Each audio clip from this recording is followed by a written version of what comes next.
Hi എല്ലാവർക്കും നമസ്കാരം.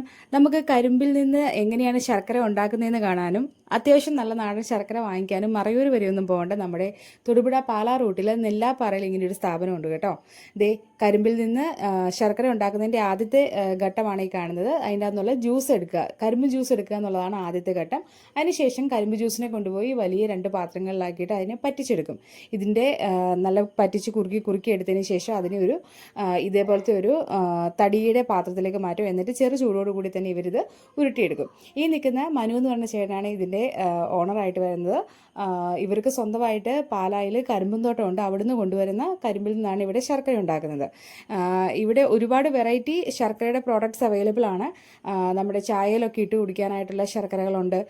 പിന്നെ ശർക്കരയുടെ പാനി കിട്ടും. പിന്നെ പ്രധാനമായിട്ടും ഇവിടെയുള്ളത് സാദാ ശർക്കര 180 രൂപയും പിന്നെ ചുക്കും ഏലക്കായും ഇട്ട ശർക്കരയുണ്ട്. അതിന് 200 രൂപയാണുള്ളത്. എന്തായാലും കുട്ടികളെയും കൊണ്ടൊക്കെ ഇതിൽ ഒന്ന് ഇറങ്ങുവാണെങ്കിൽ അവർക്ക് എങ്ങനെയാണ് ശർക്കര ഉണ്ടാവുന്നത് എന്നുള്ള പ്രോസസ്സ് അവർക്ക് കാണിക്കാനും സാധിക്കും. നമുക്ക് വീട്ടിലേക്ക് നല്ല ഫ്രഷ് ശർക്കര വാങ്ങിക്കാനും സാധിക്കും. അടുത്ത വീഡിയോയിൽ വീണ്ടും കാണാം. നന്ദി.